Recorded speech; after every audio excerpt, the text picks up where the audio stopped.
All right, so I have started recording our screen. So good morning, everybody, and welcome to our October session of Daring to Learn. If you guys have been with us before, um, welcome back. If this is your first time, good morning. We've got Dr. Heather Sedges with us from UT Extension in Family Consumer Science. So she'll be talking with us today about managing stress on the farm. So I will go ahead and give her a chance to give an introduction and then turn it over.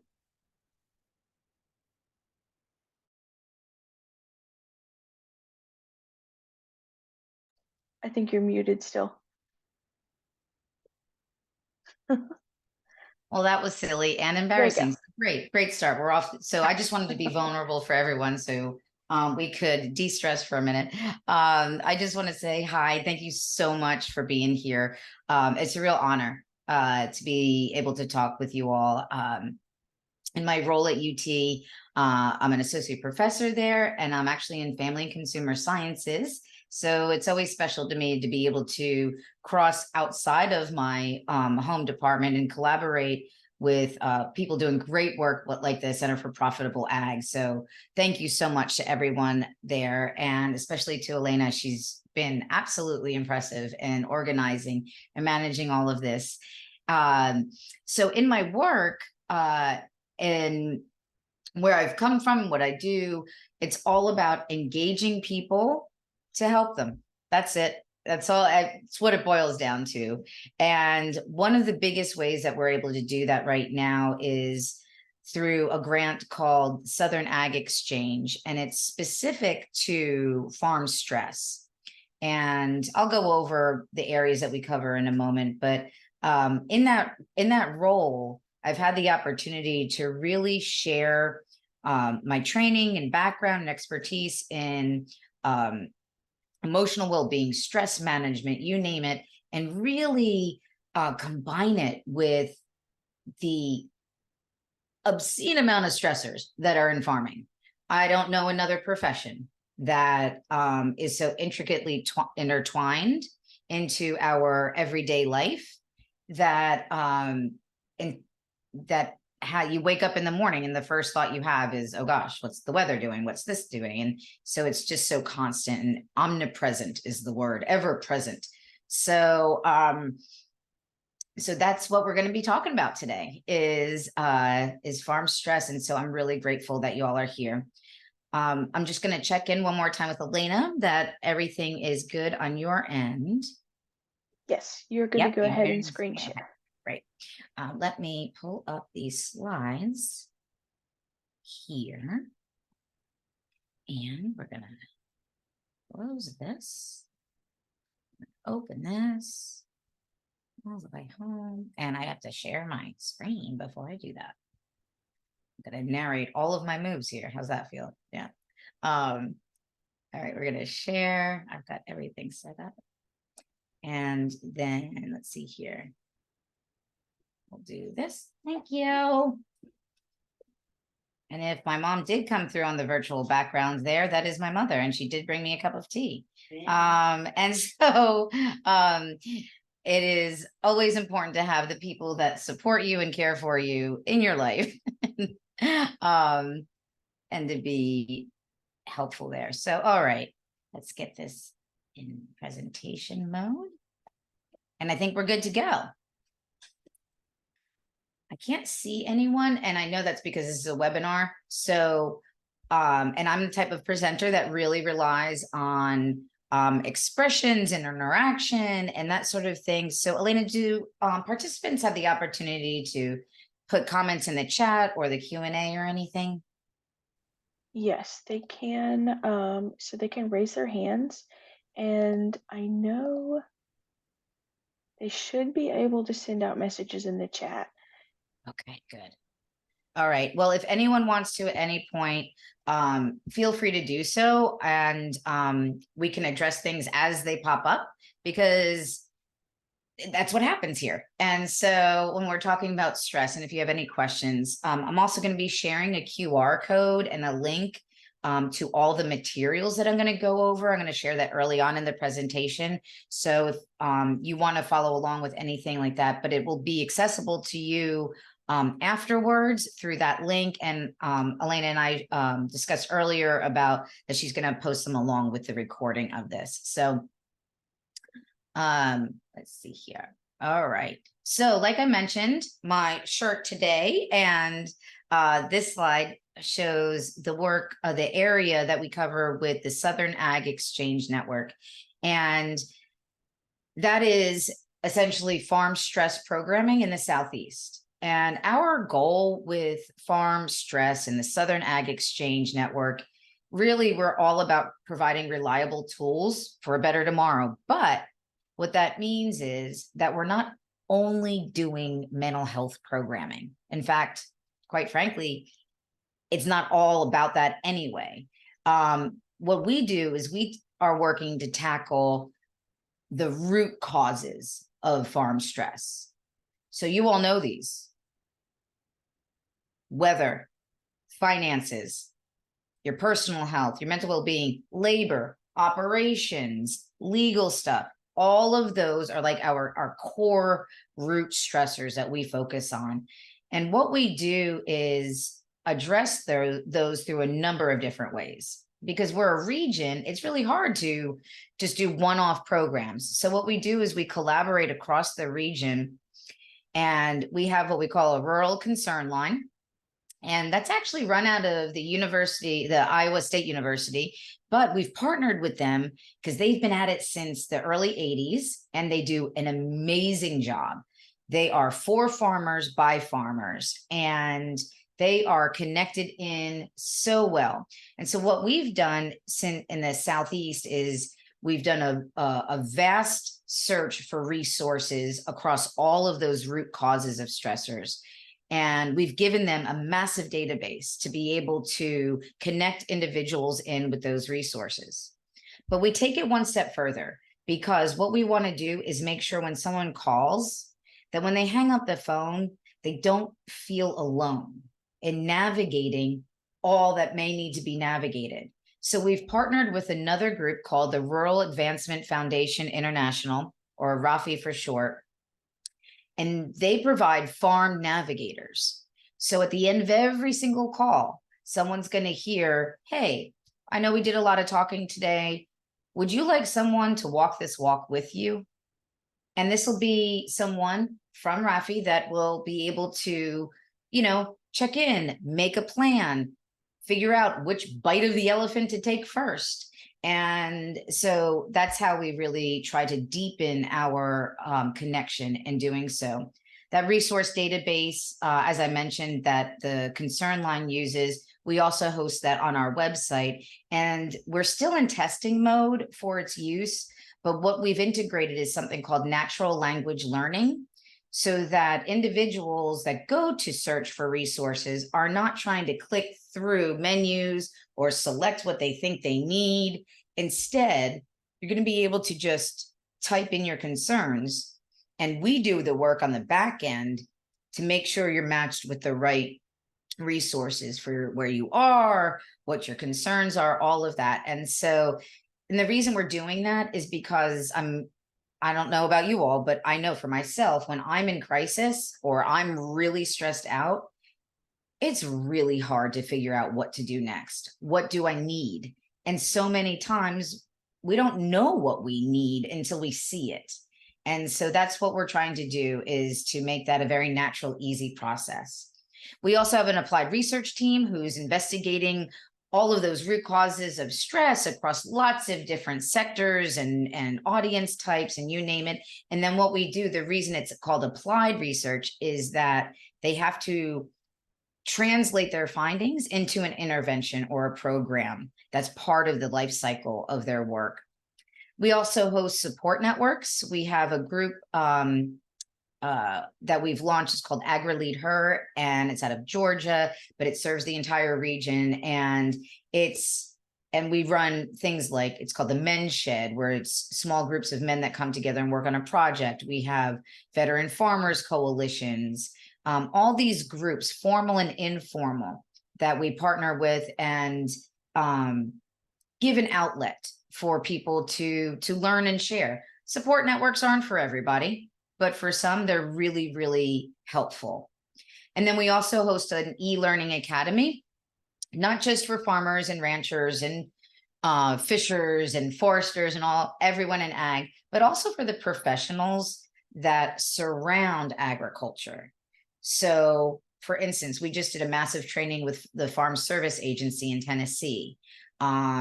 We work with mental health professionals so that they can understand ag and the ag concerns. And then on the flip side, work with those serving ag and in it to understand how to manage the stress of it all. So it's kind of back and forth like that. So that's Sage in a nutshell across the region. But we also have a Tennessee chapters. And what you see on your screen right now are our initial cohort number 1 that they finished up. Actually, they'll finish up on Thursday with some of their programming, and as we enter into a new year. And in this next cohort, we'll be adding Lake County up here and Carter County and excuse me, and Lake County, Carter County, and one more county. I want to say Morgan, but I'm not 100%. So we are continuing to grow throughout the state, and we've been doing really interesting things like farmer appreciation days. There's this Emmy Award winning video that some of our partners at Mississippi State, excuse me, created, and it has a discussion guide. We do farmer dinner theaters that bring people together. And in this next cycle, we'll be launching a couple of new opportunities. One is called the Equipment Lending Program, and that's where each county will have the ability to purchase large scale equipment or supplies. And we're talking mobile squeeze chutes, spray trailers, feed, fertilizer, you name it, based on the feedback from their communities and their farmers. And they'll have that hosted at their county extension office. And then after an initial training, there's always a training, but people can come in and rent, borrow for free those supplies.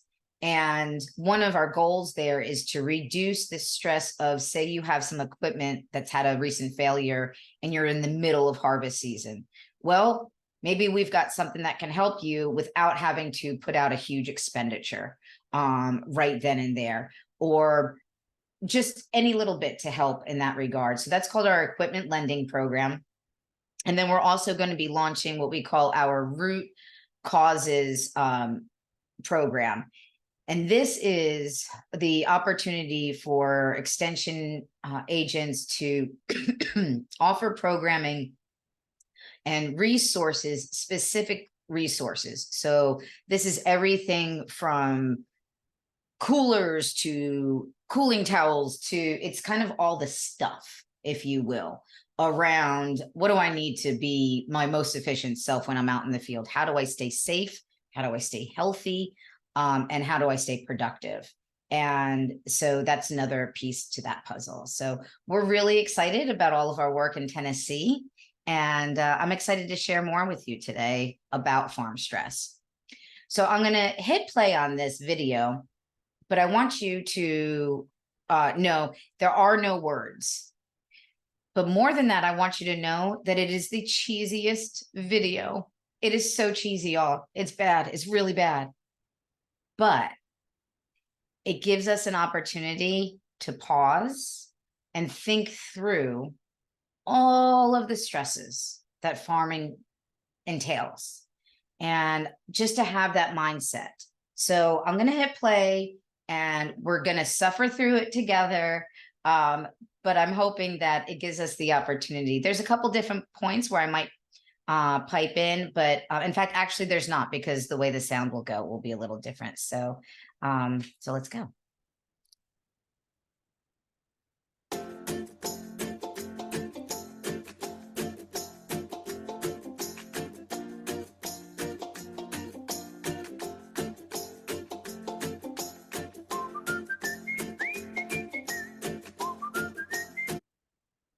course.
I'm going to come back to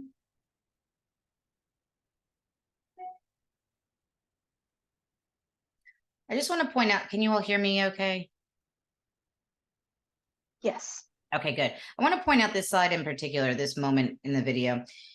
All of these pieces, all of these bricks in this wall, while they might be individual and they might be isolated to a certain time and a circumstance, what happens here and what this illustrates is what a term we call pile up, P-I-L-E, pile up, where literally stressors on top of stressors on top of stressors. And for a while, we can handle it. But there sometimes comes a point where it becomes too much. And that pile up starts to break down the bricks at the bottom. And it weakens the whole system. And it can all tumble. So while it, you know, that old phrase, like it's the straw that broke the camel's back, very, very true. So it can seem like just one isolated stressor and you feel like you just can't take it anymore. And that's because you've been dealing with lots of stress that adds up over time.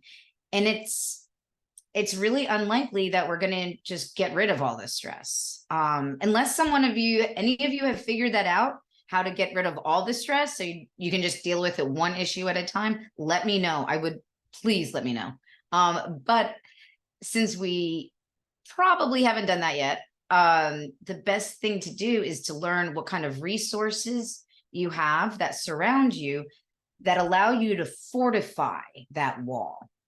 What helps you strengthen your system in a manner that when the pileup occurs, and it will, and it does, that it doesn't weaken the whole system. So one way to think about farm stress. Let me bring this. Okay, there we go. Maybe. I'm going to come back to my slides. It's going to happen. Here we go. All right.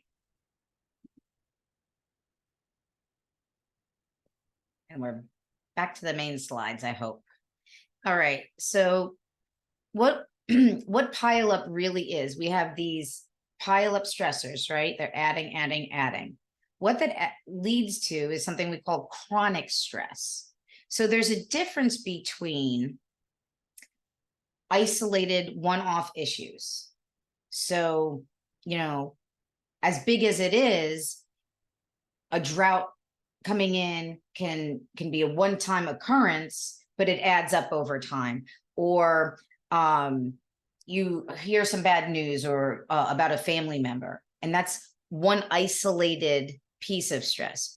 What chronic stress is, are all of those pieces adding up over time, not feeling like you can take a breath or get some traction, or maybe you feel like you're in survival mode all the time, or can't sleep, you have tummy problems, all of these different things. This is chronic stress. So when chronic stress happens over a long period of time, it actually changes our brains, because the hormones and the chemicals that are getting released in our brains quite literally shut off our logical thinking frontal cortex. So since you're not on screen and you can go ahead and feel silly for a minute, I want you to do this with me. I want you to take your hand and I want you to tuck your thumb in, curl your fingers over, and you now have a brain. Congratulations. So this is your brain. What happens when you are under chronic stress is that your body says you are in survival mode, that fight or flight. Even if you don't think you are, your body says you are. And it's releasing hormones and chemicals into your brain, up your brain stem. And what it does is binds to the neurons that are in the front part of your brain. That's where all of your rational thinking happens. And those chemicals, hormones, they turn off. So you literally flip your lid. So stress, flip your lid. When that frontal part of your brain turns off, you are increasing the likelihood for impulsive decisions, being reactive, having physical responses, so increased heart rate, sweat, muscle tension, tummy problems, all of that. When that frontal cortex turns off, it also decreases the ability to think in a planful manner, to analyze your options, to regulate your emotions, and to pay attention and be able to learn something. So let's apply that into farming. If I'm faced with mounting collection notices or an unbalanced book of my finances, or I know that there's bad weather coming, I might do something fairly impulsive. So we'll take the financial example here. I might take out a title loan on my car, or I might engage in very, very high interest loans, or I may snap at my partner who's just trying to help me, right? This is the emotional aspect of it. I might have back problems. Maybe my my back muscles are all tight and now I'm feeling pain. I'm also not thinking clearly enough about all of the options that may be out there. And so the importance of being able to not only manage chronic stress, but being able to regulate ourselves in a manner that allows our frontal cortex to re-engage. That's the goal. We want to calm our bodies. We want to communicate to ourselves that it's going to be okay. Our brains think it won't be.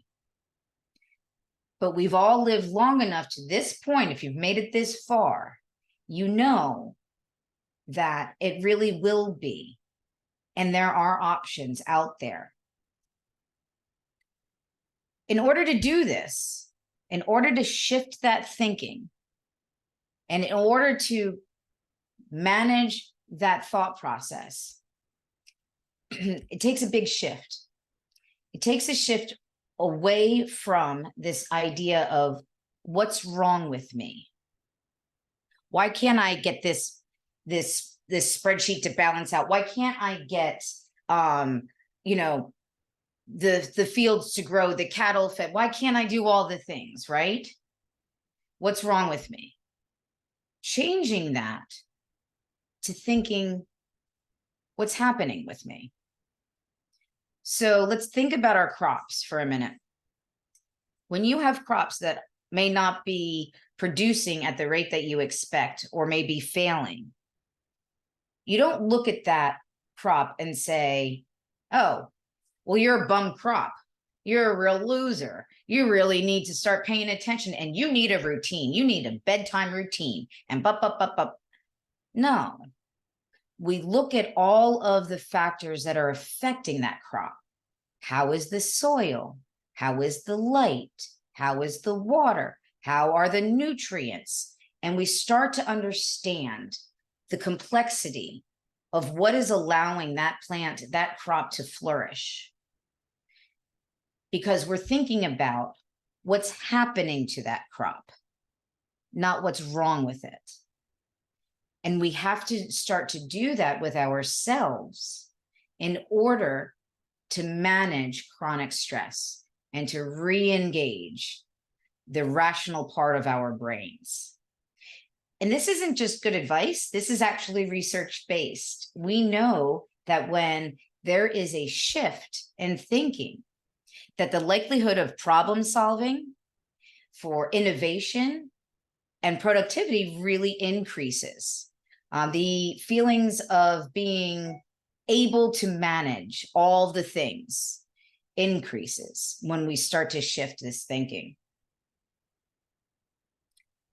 And there's going to be books out there. There's going to be resources. Everything's going to say things like this. This is pop culture at its finest.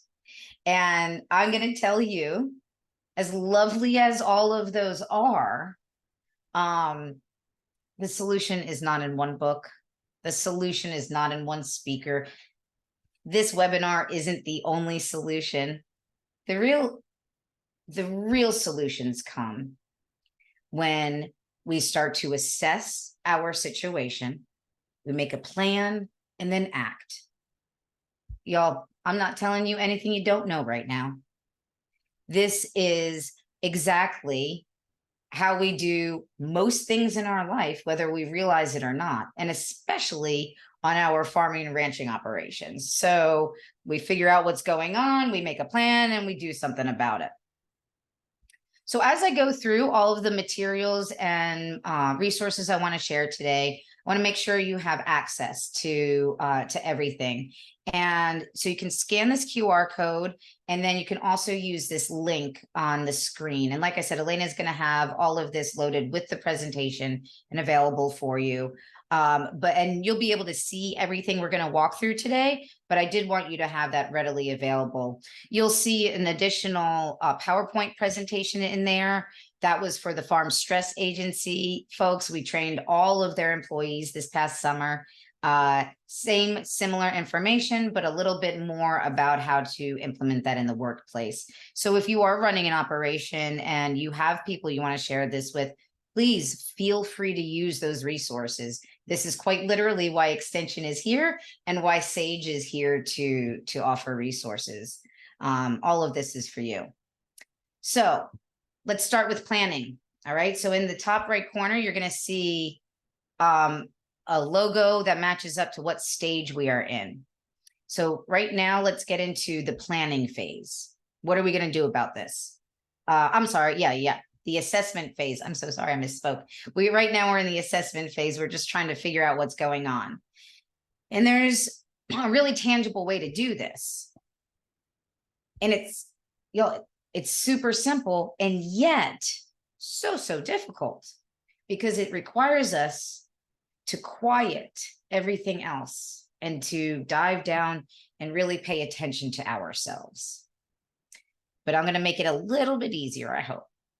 So what you have here is a continuum, how I feel at my best and how I feel at my worst. What do those look like? So I'm just doing this for myself right now. For me, when I'm at my best, I am friendly, I'm jokey, I like to joke around, I'm well rested, I'm curious about things. I'm physically healthy. I'm organized.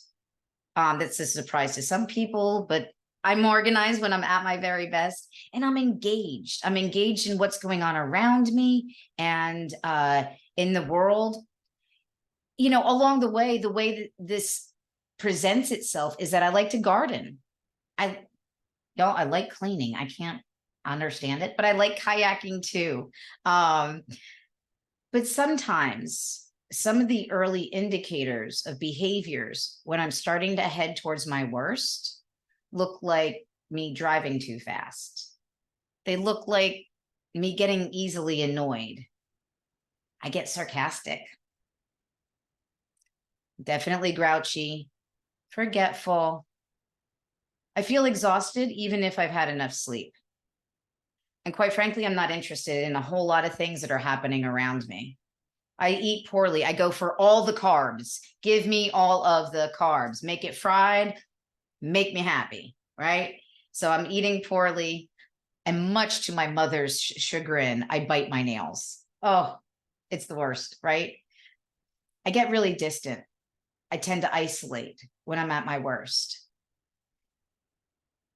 Taking a moment to pause and really examine yourself at your best versus at your worst. What does that look like? What does that feel like? What are the behaviors around that?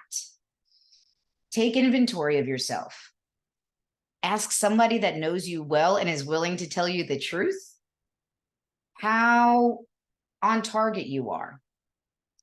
And that can really give a sense of knowing where you're at with some things. So what I have available to you in that link is what I call the self-assess scale. This is very simple. So on the left here, you see a gauge, right? Red would be at your worst. Green would be at your best. You've got all in between. And so after you really break down, how am I feeling? And this is what that table is there for. At my best, this is how I feel. This is how I behave. This is how I act and interact. At my worst, I'm like this. And sometimes in between, this is where I'm at.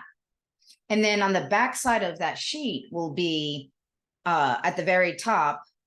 This is what an example of what I look like at my best, what I am in between and worst. And what I use the best, between, and worst for is I'll make either color code it, like green, yellow, red being the worst, yellow being in between, green being the best.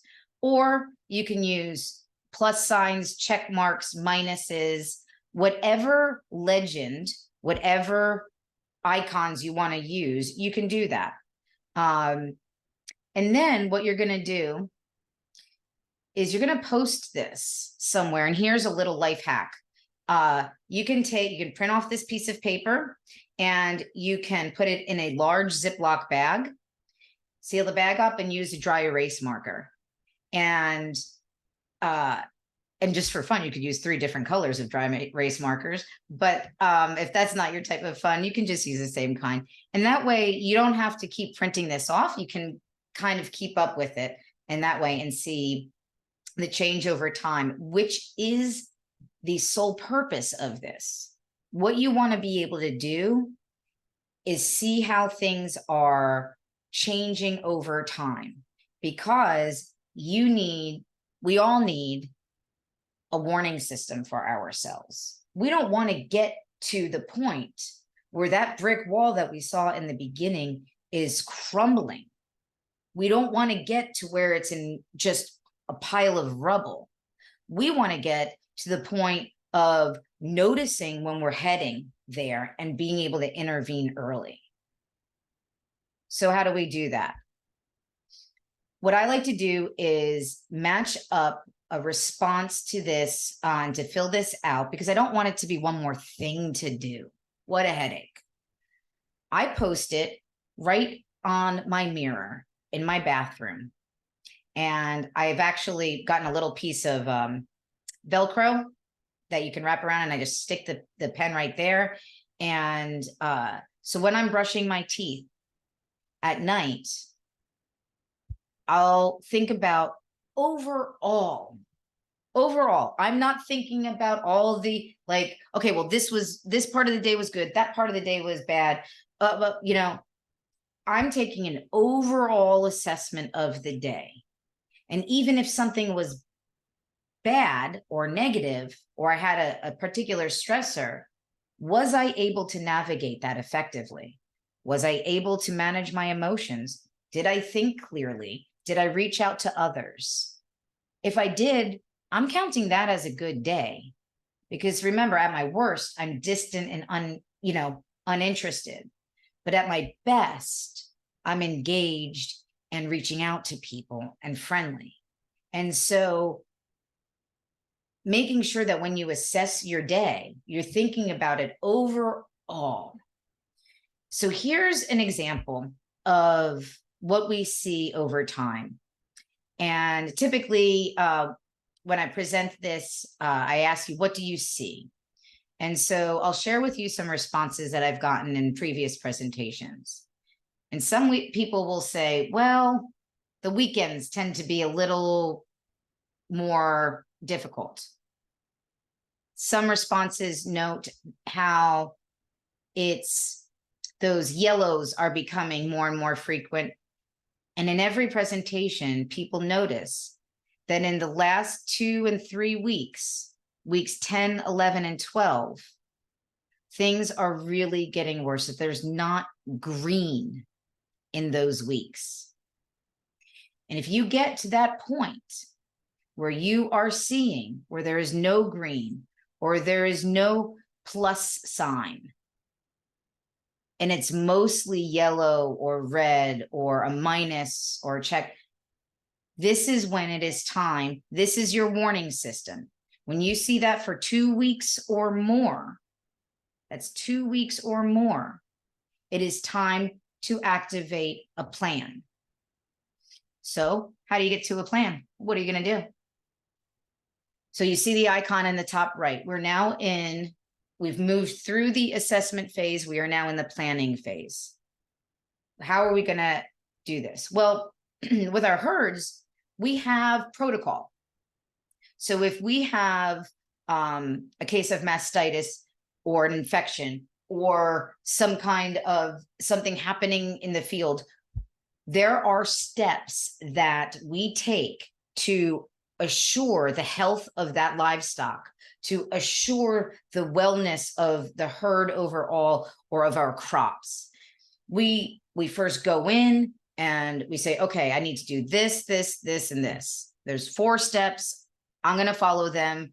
And I'm going to triage the situation before I call the vet, before I call my extension agent, right? So what I've created is kind of a building off of that idea of a protocol. And I created the productivity protocol for this purpose. And the goal here is that you complete the productivity protocol before you reach a crisis state, before the bricks crumble. And so what you'll do, and again, you'll have this accessible to you at that link, is print this off and fill it in. And what you'll see here is that we're asking you the form is asking you to list your doctor, to list your next of kin or a very trusted person, and put the date that you shared this plan with them, because they may need to use it with you. You're going to go in and you're going to list activities that you enjoy that are not work related. And that's sometimes difficult for farmers and ranchers and us in the ag community, because it's our life. I want you to identify 3 people who care about you. Sure, this might be your partner, this might be a parent or a relative, but I want you to think even broader than that. I want you to think through who in the extension office, who can I rely on? If I called them and I was vulnerable and said, man, I'm really stressed out. That presentation I went to a while back, or I listened to the recording of, it reminded me that I need to reach out. And I feel like I can reach out to you. So I want you to list those people. And then I want you to list 3 things that you're good at doing. And those can be work related. And there's so many assessments out there that are going to tell you, you can do all of this self-care. Hold on a second. Sorry. I'm going to pop back for a second. So pardon me, I'm going to back up one more minute here. So the productivity protocol, this is the front side of it. The back side that is not on this screen will give you step-by-step instructions on what to do if you see 2 weeks or more of not being at your best. What do you do at that point? And so on the productivity protocol, you'll go through and it'll say, step 1, do something you enjoy doing. You'll flip over to the other side and you say, oh, right, I do like going for a long walk, or I do like doing puzzles, or I do like just walking around the store, whatever, or I like going to my grandkids' baseball game, whatever that might be. Go and do that. That's step 1. Step 2, I want you to be calling somebody that you know cares about you. Step 3, doing something you're good at, because we want you to remember that it's not all a loss, that it's not about what is wrong with you. It is about what is happening to you. And I want you to remember that when you're doing fun things that you enjoy and talking to people you know have your back and engaging in things that you're good at, because that traction of doing something you're good at can be motivating to get you to the next step. If that helps, awesome. You don't have to go any further in the productivity protocol. But if it's not making a difference and you're continuing to assess yourself, there are steps that you have to take, because this is a protocol. These aren't suggestions. It's not a suggestion to give cattle that might have an infection, God forbid, antibiotic. That's not an idea or a wish. It's something that has to be done, just like this. And so if it continues, then there are phone numbers on that productivity protocol, and there are steps that you can take to make sure you do not get to the red zone on that gauge, to make sure that you are able to really do what you need to do to take care of yourself. So how do we take care of ourselves? Pop culture is going to tell you you can easily do it with a bunch of self-assessment quizzes. There's even this gorgeous, lovely, in the bottom left here, self-assessment scale that floats around there. Well, I really wanted to use that, but guess what, y'all? It's not research-based. When we're trying to figure out what to do for self-care, if you will, it's like this octopus trying to juggle all these little blocks. It's utter chaos. How in the world are you supposed to take care of yourself in that moment? And by the way, self-care is so much more than taking a bubble bath. Please know that it is an all the time thing, not a triage thing. I mean, it can be, but it's not only that.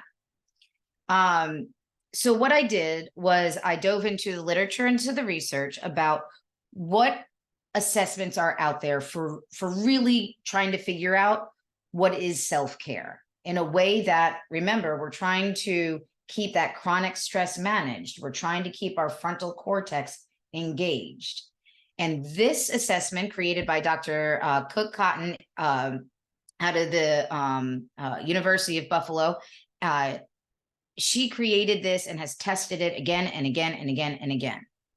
And it is reliable and it allows us to understand what kind of self-care we engage in. I want to point out one part of this assessment when you do it, and if you to create your score, is there's one item right here. It says, I did sedentary activities instead of exercising. So if you circle, and they've reversed the numbers here. So I just want you to be sure to remind yourself, come back here to this scoring legend. And if you say 5, that means that you were physically active every day. And if you said 1, that would be that you were sedentary every day. Oh, here's the flip side of the productivity protocol here, just to show you all the options that you have to do that. So that is assessing, planning, and then activating. That activating part, again, is going to be this productivity protocol. And it's also going to be, you're going to be you're going to be planful about your self-care, and you're going to activate that when you're starting to see things occur where it might be leading you to not your best self for 2 weeks or more. I will tell you, it's going to take time. It's not going to happen overnight. You have to give yourself the opportunity to remember that it will be okay again. It might not feel like that right now. It happens. This is life. We are stronger because of the paths we walk through the stress. And if there's anything I know about the ag community, I know we are strong. And being patient with ourselves and with each other is so critical to making sure that we have managed farm stress in a way that addresses the everyday stressors, but it also allows us to think clearly and interact in ways that allow us to be our most productive self. I encourage you to reach out to southernagexchange.org. This is the QR code for it. This is the SAGE website. I will warn you, we are still in the testing phase. So while there are resources, while there are things, our personnel directory might look a little wonky. Our natural language learning search box is quite frankly, it's learning as we go. And we're every single day going in and analyzing what we can do better. So it would be a huge help to us for you to log on and say, okay, I see this, and this, and then shoot an email out. You're welcome to send me an email. You can send an email to info@southernagexchange.org. However it might be. You'll also see on there the phone line in order to connect into our SAGE concern line and connect into resources there. They're going to be really responsive. So just a reminder that chronic stress increases impulsivity, reactivity in our physical, and it decreases all of the good stuff. So let's make sure we are working together to not be banging our heads on the desk. Let's let our brains do the healthy work it needs to do, and let's help it. Let's take care of ourselves. Let's make a plan, and let's be sure to keep measuring how we can help ourselves stay our most productive selves. I want you to remember that this change will not happen overnight. In fact, quite the opposite. When our entire minds are shifting around what's wrong with me to what's happening to me, your body's going to fight it. Your mind's going to fight it because it's a different way of being. And we've gotten this far with the old way. But sometimes this current way isn't all uber sustainable, if you will. So making sure you, again, persevere through the stress, through the tough part of growing over time is so important. And so engaging in all the resources that we went over today and remembering to take a deep breath. One of the greatest ways that we can, if you're overwhelmed in the moment, is to do something that I call square breathing. Lots of people call it this. In fact, Navy SEALs use this in order to regulate their physical bodies when faced with stress. So I want to give it a try together, just real quick to end this. I'm going to show you what it looks like first, and then we'll go through together. So on the green arrow, we're going to inhale. On the red arrow, we're going to hold our breath. The down green arrow, we will exhale. And then the red left arrow, we will hold. This is called square breathing. You ready? Let's try it again. Ooh, sorry. In, hold, out, hold. One more time. In, hold, out, hold. Square breathing. If you only have 20 seconds to really figure out, okay, I'm completely overwhelmed, I can't think straight, I feel like I'm going to have a heart attack, that kind of thing, I want you to do the 5 senses. Name 5 things you see. I see a lamp, I see a webcam, I see a cup, I see a computer, I see a screen. 4 things I hear. I hear my own voice. I hear my mother upstairs. I hear the heater behind me, and I hear the birds chirping outside. 3 things I feel. I feel the seat underneath me, the footstool that my feet are resting on, and the shirt against my skin. 2 things I smell. I smell the tea next to me and the smell of the microphone that's just out of view right here. 1 thing I taste is the tea that I was drinking just a moment ago. And what that does, and you can do these in any order, but what walking through those 5 senses does is takes you out of your thinking about all of the stressors, and it allows that frontal cortex to re-engage. It allows your breath to calm down. I will tell you, there have been times where I have used the 5 senses back to back to back to back. So, okay, I just finished naming all the things, and now I'm still feeling stressed. I go back through it again. Or sometimes I couple it with square breathing and senses. So these are in the moment opportunities to really gain control of the situation. And then you have here the additional phone lines. There's a text line. You can engage with the rural concern line that Sage uses. But I don't ever want you or any of your family members or anybody you know to get into that red zone and feel like there's nothing that we can do. Because there's always another step. There's always another option. And it's important to make sure that we take care of ourselves and take care of others in doing so. That's the resources I have for you today. I have to say, it's always an honor to be able to share this information. And I'm so grateful for your time and attention during this presentation. So thank you so much. Yes, thank you for sharing all that information with us. That was really great.